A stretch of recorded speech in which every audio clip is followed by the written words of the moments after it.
Assalamualaikum warahmatullahi wabarakatuh. Hamdalillah haqqa hamdih wa syukran lillah haqqa syukrih. Allahumma salli ala Muhammad wa sallim. Allahumma salli ala Muhammad wa sallim. Allahumma salli ala Muhammad wa sallim.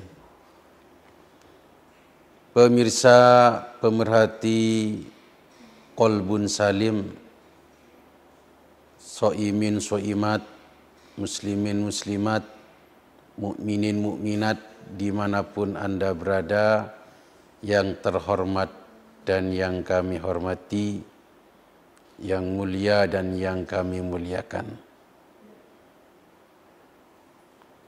Langsung saja pada kesempatan ini saya sedikit akan menjelaskan tentang sunnah-sunnah puasa. Yang mana sunnah-sunnah puasa ini kalau kita melaksanakannya, kalau kita mengerjakannya, ini ada nilai plus, ada nilai tambah. Artinya kita berpahala, kita mendapatkan pahala tambahan. Begitu. Ini kalau kita kerjakan.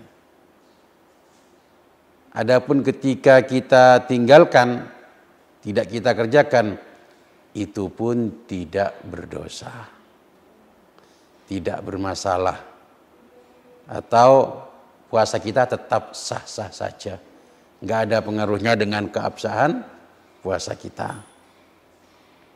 Tapi hendaknya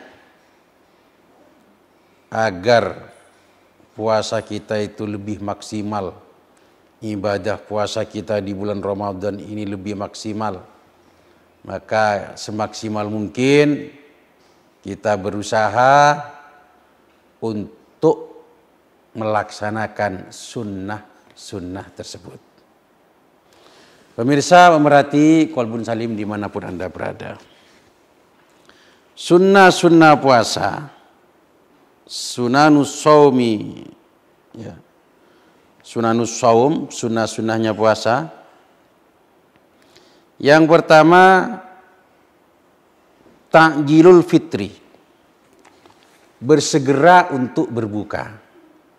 Ini, jadi ketika sudah yakin waktunya masuk waktu berbuka itu sudah masuk, sudah yakin kita. Dengan apa yakinnya? Ya dengan melihat tanda-tanda yang ada. Ya. Ini bagaimana? Kita segera berbuka, ya, segera berbuka. Dan ini adalah disunahkan, ya, disunahkan. Kita akan mendapatkan pahala itu. Tapi kalau kita di situ ragu, ya, ini sudah masuk belum, kita ragu-ragu, maka hendaknya kita mengakhirkan, ya. Kita mengakhirkan untuk berbuka, ya. Jadi ketika kita ragu, maka kita di situ wajib untuk ihtiyat, wajib untuk berhati-hati. Ya, misalnya di rumah panjenengan semua itu kondisinya hujan, ya, kondisinya hujan, nggak terdengar suara televisi, nggak bisa disetel misalnya, radio nggak bisa disetel, mati lampu misalnya, kondisi hujan juga, sehingga kita ragu ini sudah masuk belum, maka wajib bagi sang shaim, wajib bagi orang yang berpuasa untuk berihtiyat, untuk berhati-hati dan mengakhirkan berbukanya. Sampai kapan? Sampai dia yakin.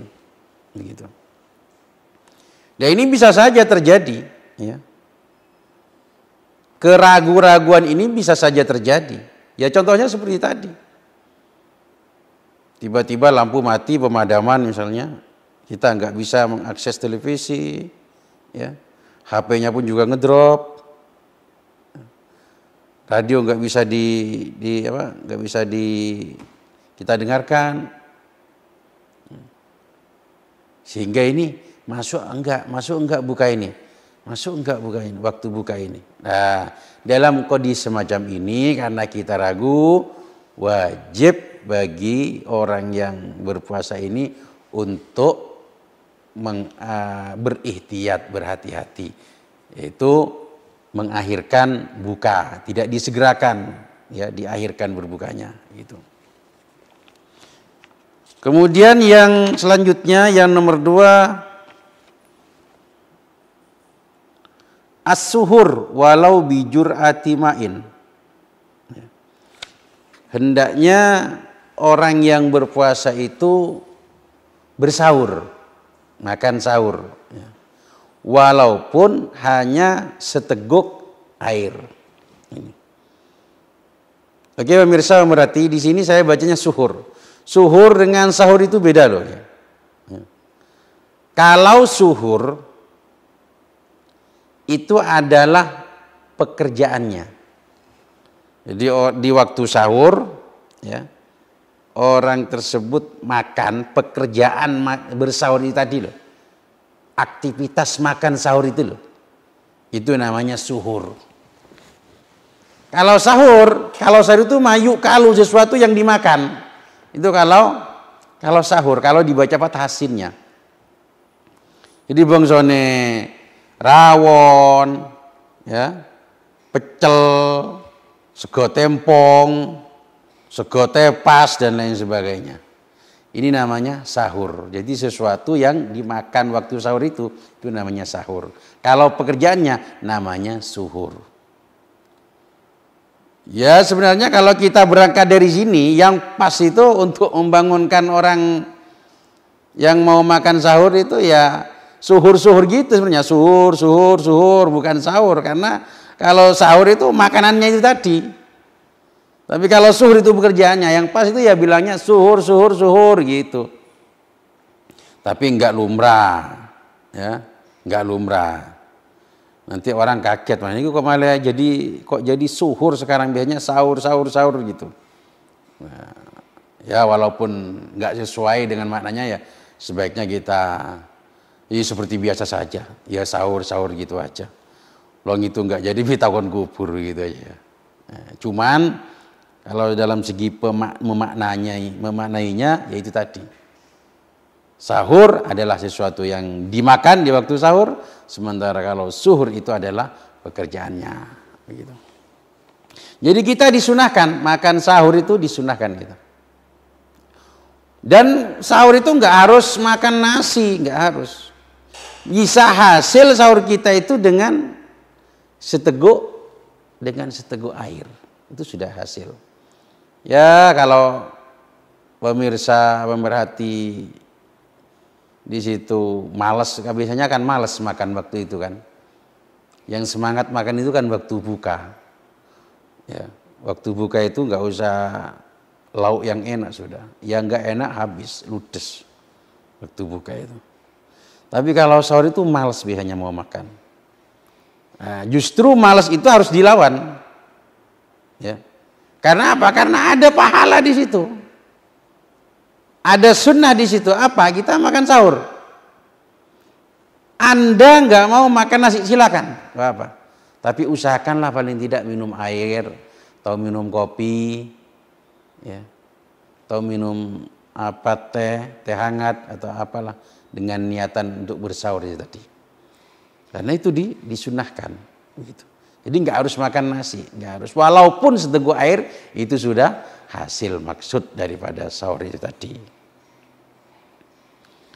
Wa yadkhulu waktu suhur min muntasofil lail, dan waktu sahur itu masuk ketika sudah pertengahan malam, ya setelah jam 12 lah sekitar itu. Setelah jam 12 malam itu sudah sudah masuk waktu sahur.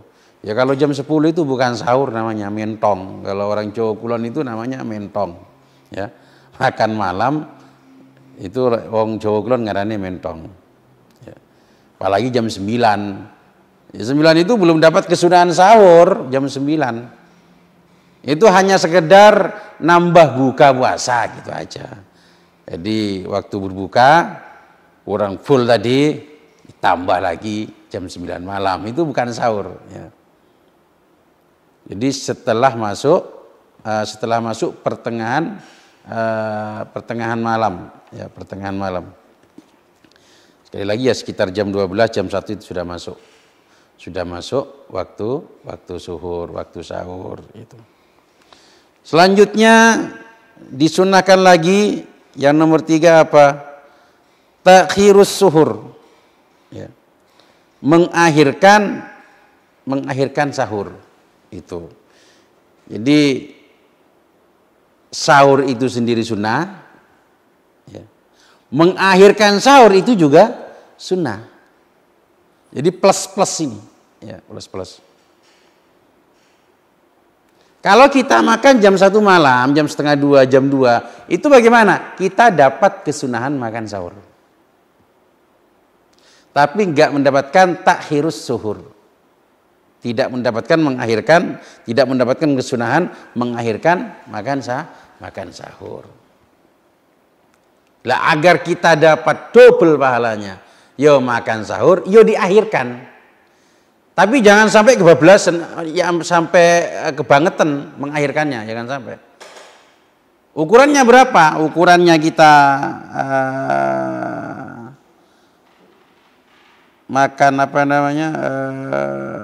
makan sahur mengakhirkan itu ukurannya kapan? Ukurannya itu kira-kira sebelum fajar itu kira-kira 50 ayat, ya. 50 ayat antara sahur dengan fajar itu kira-kira 50 ayat. Atau kalau diukur dengan jam itu di sini adalah rub'i sa'ah, ya. 1/4 jam. Jarak makan dengan fajar itu sekitar selesainya makan maksudnya. Ya, selesainya makan dengan fajar itu adalah 1/4 jam itu. Itu ya waktu yang ideal. Jadi kira-kira kurang 1/4 jam fajar sudah kita hendaknya sudah selesai makan sahur, sudah selesai begitu. Oke pemirsa, pemerhati, kita lanjutkan kajian kita setelah yang satu ini.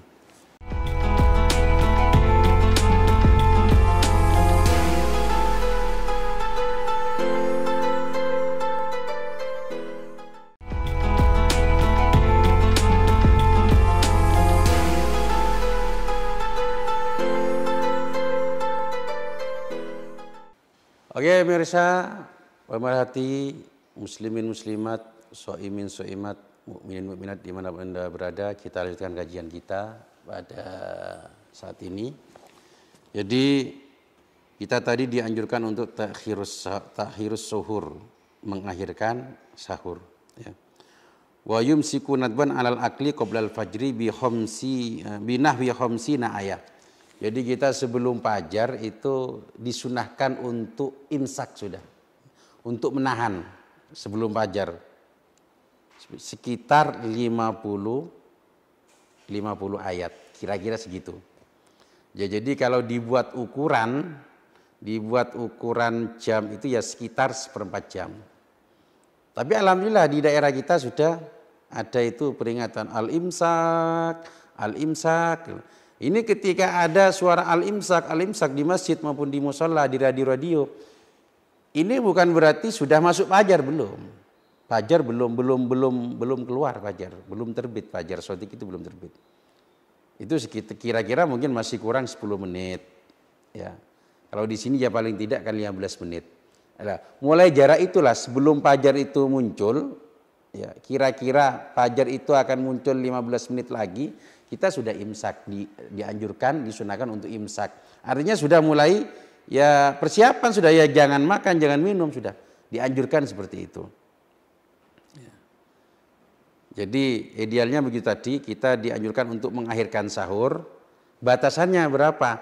Batasannya adalah kita itu sudah paling tidak makan kita itu sudah selesai sebelum fajar terbit kira-kira kurang 15 menit. Itu kita sudah mulai persiapan. Itu sudah dianjurkan atau kita disunahkan untuk al-imsak. Sudah mulai ngeker sudah. Gitu. Yang selanjutnya yang disunahkan lagi adalah al-fitru ala rutabin witron. Kita dianjurkan berbuka itu pakai rutop. Itu kalau memang ada loh. Rutop itu apa? Kurma yang sudah matang, kurma matang. Yang masih basah matang. Ya. Itu dianjurkan buka kita pakai itu. Pakai rutop. Witron, ganjil, nah, 1. Nanti kalau nambah lagi sampean 1 lagi, berarti tambah lagi 1. Usahakan 3 ganjil. Jadi makan kurma 1, 3, 5, 7, 9, 11 terus. Nanti 1 bungkus kurmanya habis itu nanti. Ya. Dianjurkan ganjil. Ya. Jadi bisa 1 atau bisa 3. Idealnya ya 3 itulah. Itu. Jadi pertama kali kita ketika berbuka dianjurkan pakai rutop. Kurma yang matang. Ya. Kemudian jika tidak ditemukan, Pak Inlam Yajid ketika situ enggak ditemukan, ya Pak Busrin. Busrin itu adalah kurma yang belum matang.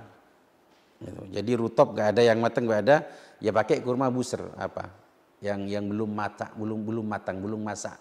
Itu. Kalau itu nggak ada bagaimana? Ya Pak Tamrin, nah, pakai tamar, kurma kering, ya. Tamar itu kurma kering. Itu. Jadi kalau rutop nggak ada, kurma yang masak, yang matang itu nggak ada, ya pakai yang belum matang. Kalau itu nggak ada, ya pakai yang tamar, kurma kering. Itu. Kalau ini nggak ada, tiga-tiganya ini nggak nemu, bagaimana? Ya pama izam-zama. Berbuka pakai air zam-zam. Itu jelas nggak ada itu sudah. Di Indonesia itu kesulitan. Ya. Kalau kurma itu mudah sekarang itu, pasti pemerhati punya. Ya, di mana-mana bisa didapatkan sekarang kurma. Beda dengan zaman dulu ya. Berkisar tahun 90-an itu kan kurma itu sulit. Kita bisa makan kurma itu kalau ada orang pulang haji. Tapi kalau sekarang itu mudah sekali untuk mendapatkan kurma itu tadi. Nah kalau kurma nggak ada air zam-zam, ini yang sulit. Air zam-zamnya yang sulit itu. Kurma nggak ada, maka air zam-zam. Lah air zam-zam nggak punya, bagaimana? Buka pakai apa?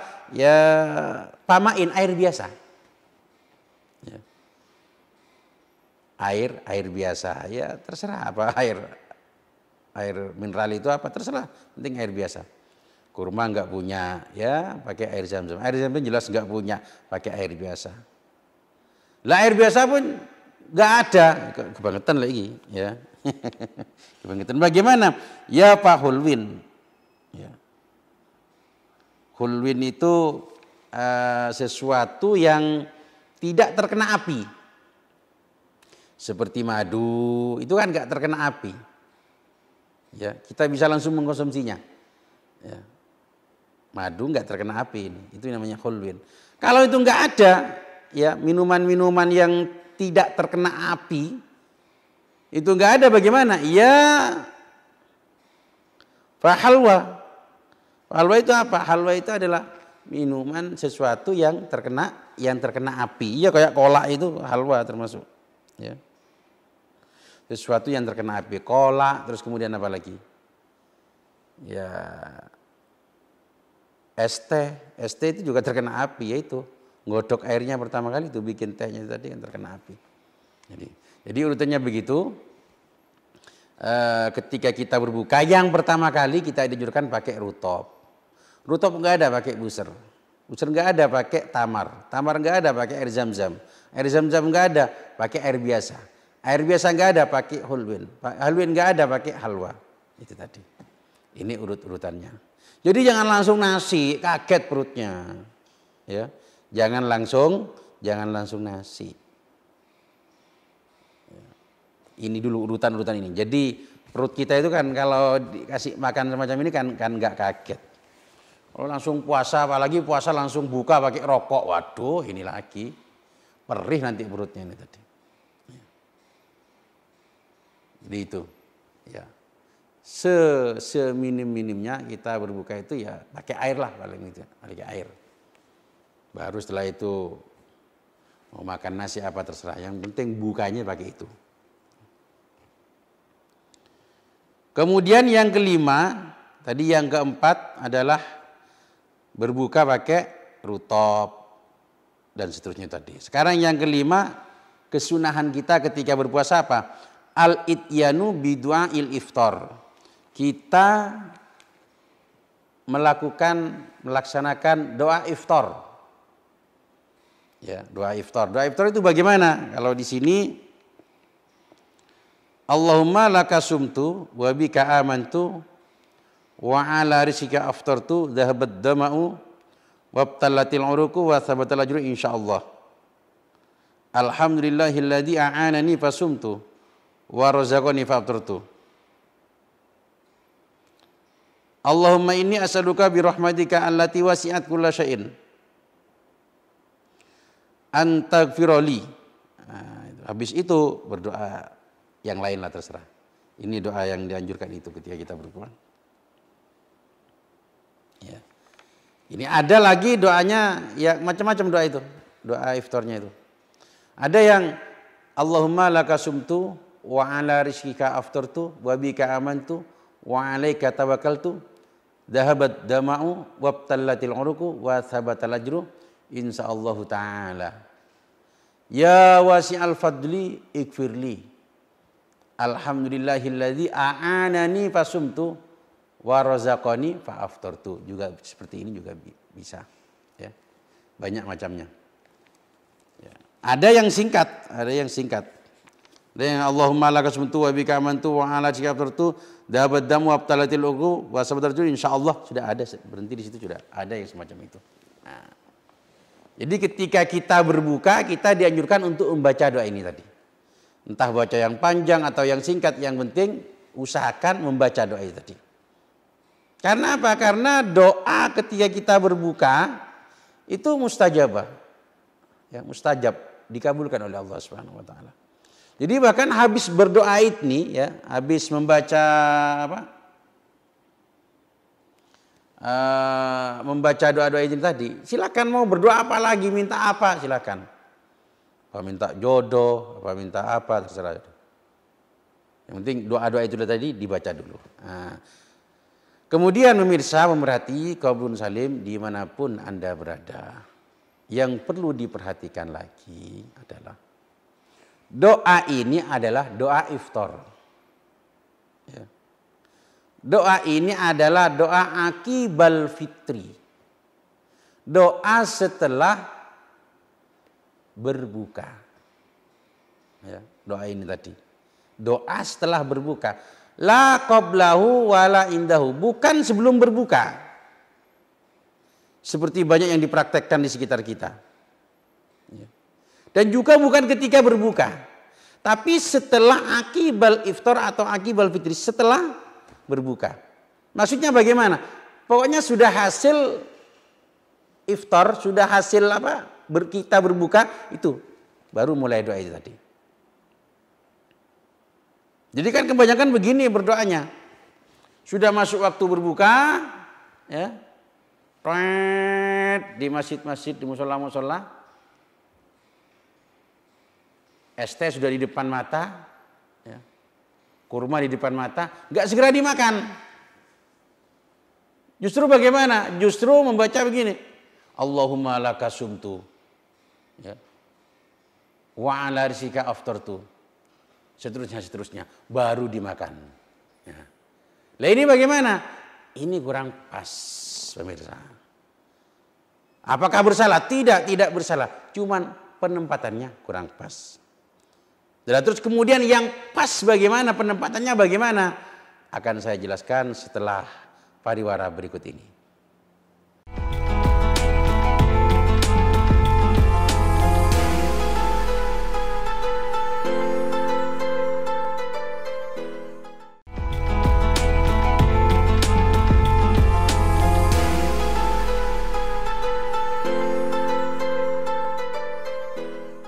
Kaum muslimin, muslimat, mukminin, mukminat, shaimin, shaimat, pemirsa pemerhati Qalbun Salim NTV Banyuwangi, dimanapun Anda berada, yang terhormat dan yang kami hormati, mari kita lanjutkan kajian kita pada saat ini, yaitu tadi sudah dijelaskan bahwasanya doa Allahumma laka sumtu ini adalah doa akibal fitri atau akibal iftar. Jadi setelah berbuka dibaca, bukan sebelum berbuka, gitu ya, bukan sebelum berbuka. Lantas yang pas bagaimana? Yang sesuai bagaimana? Nah, ketika sudah masuk waktu berbuka, pemirsa, ya, di musola, di masjid-masjid, gitu, maka yang kita lakukan, kita baca doa seperti biasa. Allahumma barik lana fi ma razaqtana wa qina adzabannar. Kita minum es teh. Klek, klek. Satu tegukan saja sudah selesai, baru berdoa. Allahumma laka sumtu wa ala rizqika aftartu wa bika amantu wa alaika tawakkaltu dhahabat dhama'u wabtallatil uruku wa sabatal ajru insyaallah taala, dan seterusnya dan seterusnya. Semacam itu prakteknya. Jadi minum dulu. Kalau ada kurma, makan kurma dulu. Makan kurmanya, kret, sudah dimakan. Nah, baca doa seperti biasa. Allahumma barik lana bima razaqtana wa qina adzabannar, dimakan kurmanya. Baca bismillah, Allahumma barik lana bima razaqtana wa qina adzabannar, dimakan. Habis dimakan kurma satu, langsung berdoa. Allahumma laka sumtu. Dan seterusnya dan seterusnya. Itu praktek yang pas semacam itu. Jadi sekali lagi doa ini adalah doa akibal iftar. Doa setelah berbuka. Bukan sebelum berbuka. Ayo mari kita buktikan lafaz-lafaznya di situ. Ya. Lafaz-lafaz yang ada di situ dalam redaksi doa tersebut, yang pertama mari kita buktikan. Allahumma laka sumtu. Allahumma ya Allah laka bagimu sumtu. Sumtu itu adalah fi'il madhi, asal kata dari soma. Yang di situ punya zaman madhi. Berarti bagaimana makna yang komplit sumtu itu? Allahumma ya Allah laka untukmu sumtu, saya telah berpuasa. Nah, jelas? Jadi sumtu, saya telah berpuasa. Itu makna komplitnya. Lalu sekarang kalau kurma belum dimakan, Anda bilang begitu, Allahumma laka sumtu, saya telah berpuasa. Itu bukan telah berpuasa kalau kurma belum dimakan. Es tehnya belum diminum, itu bukan telah berpuasa, tapi masih berpuasa. Itu loh. Kalau sumtu, saya telah berpuasa, itu sudah selesai, sudah iftar, sudah mokel, sudah masuk kurmanya, sudah masuk es tehnya. Ini dari segi redaksi doanya semacam itu. Ya, kita lanjut lagi setelah itu. Di situ ada doanya wa ala rizkika aftartu. Wa ala rizkika, dan atas rizkimu aftartu. Ini juga fi'il mati. Ini asal kata dari kata aftoro. Ya. Apa artinya aftartu? Makna komplitnya aftartu, saya telah berbuka. Itu makna komplitnya. Cuman mungkin kalau di buku-buku tidak diterjemah semacam itu. Paling diterjemah aftartu, saya berbuka. Itu. Tapi komplitnya saya telah berbuka. Lah kalau saya telah berbuka, redaksinya semacam itu bagaimana? Kalau kurma belum dimakan, es teh belum diminum, kolak belum diminum sedikit pun, yaitu belum berbuka. Belum berbuka. Tapi kalau kurma dimakan dulu, ya, makan satu, kemudian bilang wa ala rizqika aftartu, ya Allah atas rizkimu aftartu, saya telah berbuka. Pas, kan sudah bukanya. Dengan apa? Dengan kurma yang satu itu tadi. Sudah kan? Sudah. Tapi kalau belum berbuka sekali lagi nggak sesuai. Bilangnya sudah berbuka, tapi kenyataannya kan belum berbuka. Aftartu alan ing atase rezeki panjenengan aftartu kula sampun mokel, sampun buka. Nyatanya belum berbuka. Nah, agar sesuai bagaimana sekali lagi, diminum dulu es tehnya kalau memang ada es teh. Diminum dulu kopinya kalau memang ada kopi. Dimakan dulu kurmanya. Kalau kopi diminum seruput saja dulu, sprut gitu ya, seruputan saja, baru sudah berdoa.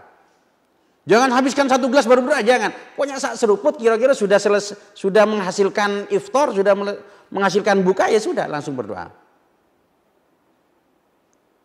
Kalau es teh ya sudah, pokoknya ada yang masuk ke dalam perut kita, sudah langsung berdoa. Kurma makan satu, setelah itu langsung berdoa. Itu yang sesuai.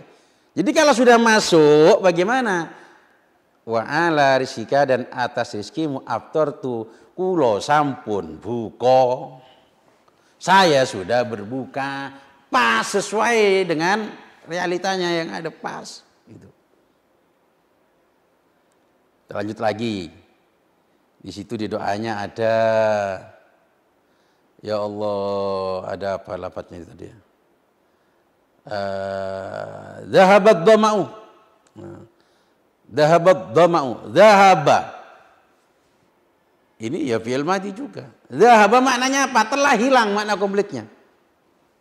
Telah pergi, telah hilang. Apa? Al-dhama'u, rasa haus. Lah sekarang es tehnya belum diminum, hilang tekondi. Hilang dari mana rasa hausnya? Sampean bilangnya telah hilang rasa haus. Ya belum hilang loh, es tehnya belum diminum. Ya. Kopinya belum diminum, kurmanya belum dimakan, belum hilang rasa hausnya. Nah, yang pas bagaimana? Itu tadi, diminum dulu es tehnya, diminum dulu kolaknya, baru bilang dhahabat dhama'u, telah hilang rasa haus. Ya kalau sampean membaca sebelum berbuka, ya nggak sesuai. Jadi ini telah hilang rasa haus, nyatanya masih haus. Lo esnya belum diminum. Nah, ini tinjauan kita otak-atik dalam segi lafadznya. Wabtalat al-uruku atau ibtallatil uruku, ibtalat al-uruku. Ya, wabtallatil uruku, wabtalat, ibtalat telah basah, al-uruku otot atau tenggorokan bisa juga masuk, ya, otot tenggorokan telah basah. Dan sekarang kalau doa tersebut dibaca sebelum berbuka, basah tekondi, garing kabeh jan kok, bibir garing, tenggorokan garing, otot garing. Dan sampean bilang ibtalat al-uruk, telah basah apa? Otot-otot tenggorokan basah tekondi. Basah dari mana? Basah dari Hong Kong. Long es tehnya belum diminum. Begitu. Tapi kalau sudah diminum, ya, es tehnya diminum, klek. Sampean bilang ibtalat, telah basah al-uruku, tenggorokan, otot-otot, pas, sesuai begitu. Jadi intinya pemirsa, pemerhati Qalbun Salim, dimanapun Anda berada. Jadi doa Allahumma laka sumtu ila akhirih itu tadi, itu adalah doa akibal iftar.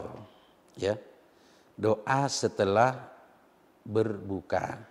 Tapi bukan langsung tuntas buahnya, tidak. Yang penting sudah berbuka, sedikit aja sudah berbuka, dibaca doa itu tadi. Ya, baca doanya, itu pasnya semacam itu. Terus kalau dibaca sebelum berbuka bagaimana? Ya ora apa-apa. Cuman kurang utama, siji kurang utama, nomor dua enggak sesuai dengan kenyataan yang ada. Ya, bilangnya hilang rasa hausnya tadi haus. Bilangnya tenggorokannya basahnya tadi garing sapi nunggalane. Sekali lagi doa itu nanti ya dibaca setelah berbuka. Makan kurma satu, langsung baca doa itu tadi. Minum satu minuman, satu tegukan es teh atau air atau kolak, baca doa itu tadi. Setelah doa itu dibaca, lanjutkan makan kurmanya, lanjutkan minum es tehnya, lanjutkan minum kopinya, lanjutkan minum kolaknya, dan seterusnya dan seterusnya. Begitu pemirsa berarti. Yang keenam, ya. Yang keenam daripada sunnah-sunnahnya puasa adalah taftirus shaimin, ya, ngasih buka kepada orang ngasih buka kepada orang yang berpuasa. Ini pahalanya besar, luar biasa. Ngasih buka kepada orang yang berpuasa itu tadi. Ya ngasih buka bagaimana? Ngasih buka itu ya sesuai kemampuan kita. Bi qadril imkan. Ya. Bi qadril imkan. Sampean mampunya kurma sak biji ya, kurma sak biji. Ya. Mampunya kurma Ya Allah, mampunya kurma 2 biji ya 2 biji. Mampunya air ya air. Ya. Mampunya air ya air. Gitu. Oke pemirsa, kita lanjutkan pembahasan kita setelah yang satu ini.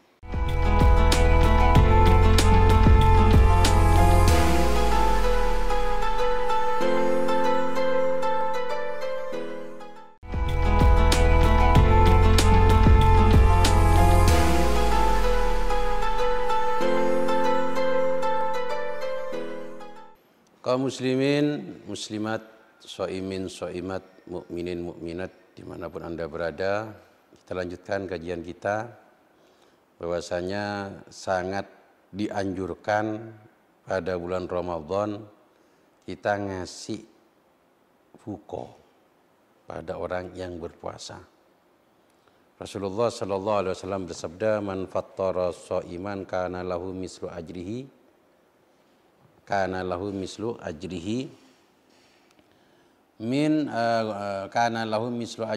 ghairu annahu la yanqusu min ajris shaim syai'an." Barang siapa yang ngasih buka ya pada orang yang berpuasa, maka baginya seperti pahala orang yang berpuasa. Ghairu annahu la yanqusu min ajri shaim syai'an, dan tidak mengurangi sedikit pun pahala orang yang berpuasa. Gitu.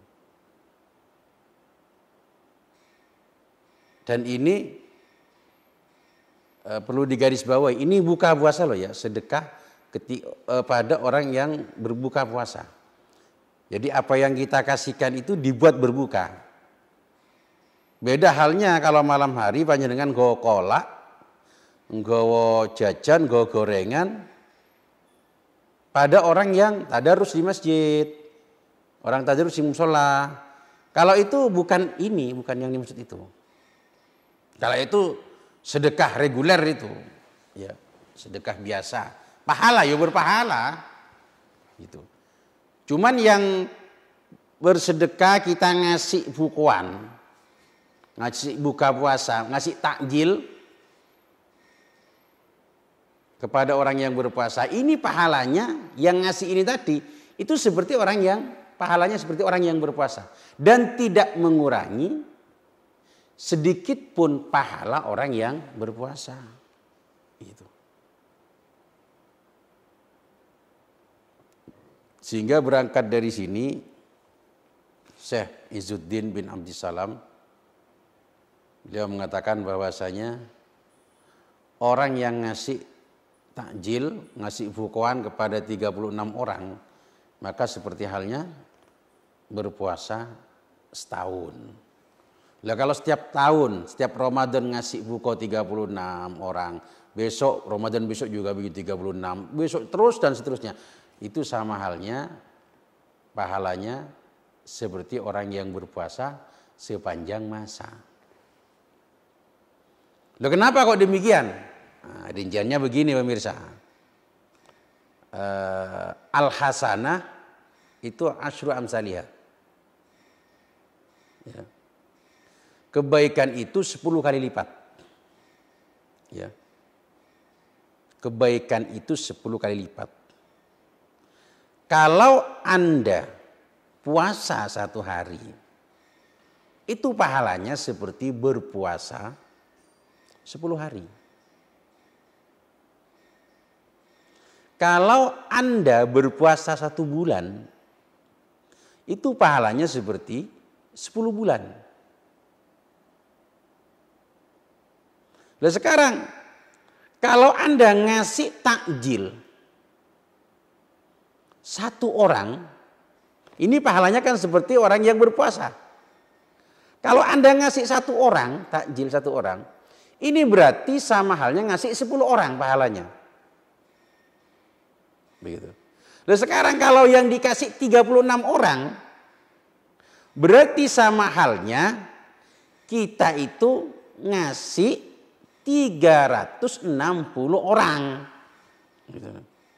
Sementara per orang pahalanya itu puasa 1 hari pahalanya itu. Seperti puasa 1 hari. Berarti kalau 36 orang berarti tinggal ngalikan 10 yaitu 360. 1 tahun kan sama seperti 1 tahun. Itu rinciannya. Makanya sangat luar biasa sekali pahalanya untuk pahala bertakjil tadi, ngasih takjil. Tapi ya butuh puasa. Jangan nggak puasa. Saya nggak usah puasa sudah. Saya sudah ngasih takjil, pahalanya sama dengan orang berpuasa, itu konyol namanya. Tetap berpuasa orangnya kalau ingin dapat pahala. Kalau nggak berpuasa ya dosa, ya dosa. Itu. Tetap orangnya berpuasa. Itu. Jadi kemudian untuk selanjutnya yang nomor 7. Sesuatu yang disunahkan ketika kita melakukan puasa adalah al-ightisalu minal janabah qabla al-fajri khurujan minal khilaf. Wa likay yabda'a shaumahu tahiran. Kita disunahkan kalau ketika berpuasa mandi janabat, mandi junub, mandi besar itu sebelum fajar. Ya, sebelum fajar. Artinya bagaimana? Kalau di malam hari di bulan Ramadan, kalau tempur kan boleh-boleh saja dengan istri kita maksudnya, dengan pasangannya masing-masing. Kan boleh-boleh saja. Ya enggak boleh kan siang hari, jangan macam-macam kalau siang hari. Ya, puasanya batal, kemudian terkena kafarat, ya. Terkena kafarat, berat kafaratnya, dendanya berat. Kalau malam hari ya halal-halal banget gitu. Nah, ketika malam hari kita punya hadas besar, maka disunnahkan mandi kita itu sebelum masuk waktu subuh, sebelum fajar, itu sunnahnya semacam itu. Sehingga bagaimana? Sehingga kita memulai puasa kita dalam kondisi suci. Begitu. Tapi sekali lagi nggak wajib loh. Mandi sebelum fajar itu nggak wajib. Artinya bagaimana? Kalau Anda mandinya itu setelahnya fajar, ya, setelahnya adzan subuh misalnya mandinya, ini bagaimana? Gak apa-apa, sah-sah saja puasanya. Puasanya sah-sah, tidak ada masalah dengan berpuasa. Cuman terkena hukum makruh. Ya sudahnya itu sudah. Waktu habis sahur itu sebelum waktu subuh masuk, ya mandi sudah, mandi besar sudah. Ya, jadi masuk ketika kita mulai puasa dalam kondisi suci. Kenapa demikian? Kenapa kok disunahkan? Karena kok nggak diwajibkan gitu loh ya? Kenapa? Karena namanya kita puasa Ramadan itu nggak disyaratkan kita harus suci dari hadas besar, nggak harus suci. Jadi kita masuk puasa, kita memulai masuknya puasa kita itu kita dalam kondisi berjunub, enggak ada masalah. Ya makruh gitu aja. Ya makruh. Sekali lagi disunahkan mandi. Mandi besarnya itu malam-malam. Ya. Ya waktu sebelum imsak lah. Habis makan sahur mandio, kalau malamnya tempur. Nih bagi yang tempur. Kalau bagi yang enggak tempur barangkali mimpi, malamnya mimpi sehingga mengeluarkan sperma, ya mandi sebelum fajar, disunahkan mandi. Mandinya wajib, tapi mandi sebelum fajar itu sunnah, karena besoknya mau berpuasa, begitu. Kemudian untuk selanjutnya yang nomor 8, al-ightisalu kulla lailatin min layali Ramadan ba'dal maghrib likai la yanshata lil qiyam. Dianjurkan, disunahkan mandi setiap malam di malam-malam bulan Ramadan setelahnya maghrib. Supaya apa? Supaya untuk melakukan ibadah di malam hari di bulan Ramadan, melakukan taraweh, melaksanakan sholat taraweh, melaksanakan sholat witir dan sholat-sholat yang lain, supaya semangat, gitu loh. Ben gak ngantuk, ayo nih, hawa nih ben gak ngantuk. Hanya ngantuk itu kan abot, mau sholat ya abot, ya lemes rasanya. Lah biar semangat, habis maghrib dianjurkan untuk mandi. Sehingga nanti terawihnya itu penyar sudah, sehat seger wis, gitu loh. Wah enak terawihnya, enak terawihnya wis. Gak aras-arasan, ya. Tidak aras-arasan. Itu dianjurkan semacam itu. Kemudian yang nomor 9, al-muhafadhah ala sholatit tarawih min awwali lailatin ila akhiri lailah. Menjaga sholat tarawih dari awal malam dari pertama malam bulan Ramadan sampai akhir malam di bulan Ramadan. Ya.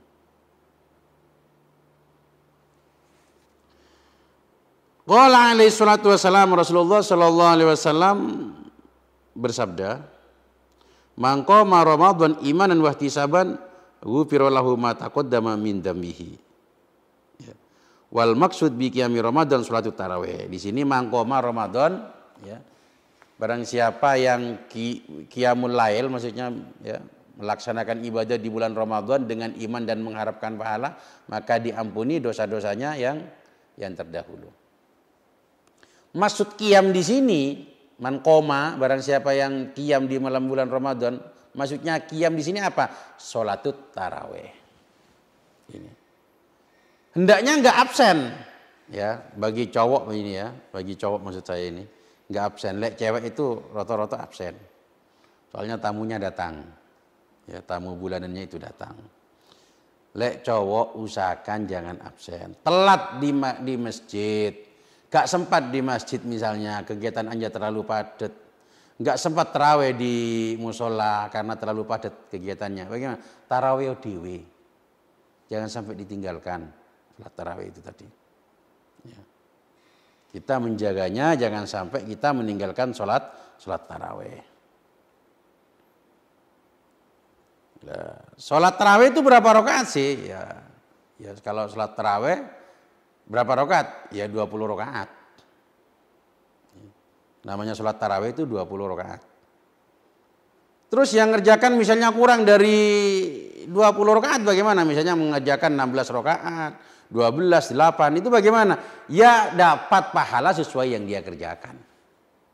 Ya. Sesuai yang dia kerjakan. Lah tarawih itu artinya istirahat.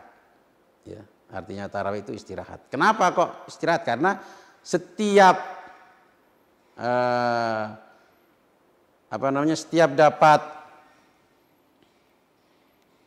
dapat 4 rakaat, berarti ya, setiap dapat 4 rakaat, di situ tawaf, istirahat dulu. Ya. Misalnya dapat 4 rakaat, dapat 2 salam, di situ tawaf.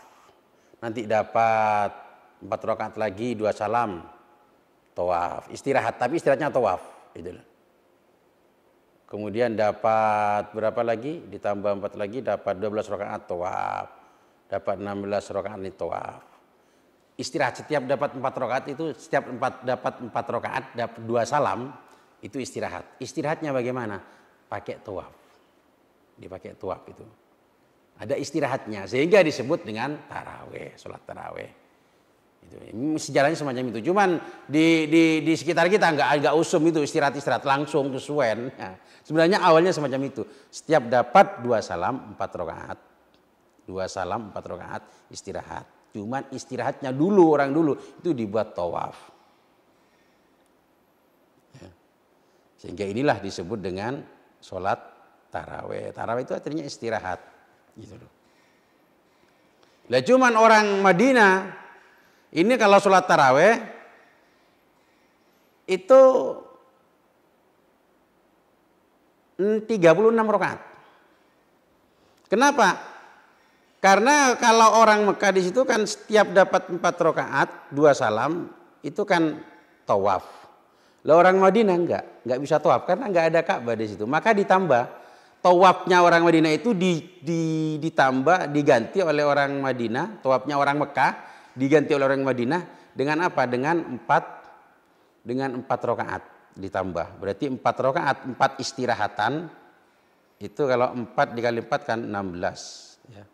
Kemudian kalau 20 ditambah 16, 36. Lah tarawihnya orang Madinah ya dulu itu adalah, tarawihnya orang Madinah ini adalah 36 rakaat. Ya. Itu sebabnya semacam itu karena dia nggak bisa tawaf akhirnya diganti dengan 4 rakaat tadi. Oke pemirsa pemerhati Qalbun Salim dimanapun Anda berada, mudah-mudahan kajian kita ini menjadi kajian yang manfaat, barokah, maslahah fiddin wa dunya wal akhirah. Mudah-mudahan puasa kita menjadi puasa yang imanan wa ihtisaban, sehingga nantinya kita akan menjadi orang-orang yang sa'idun fid dunya dan sa'idun fil akhirah, bahagia di dunia dan bahagia di akhirat.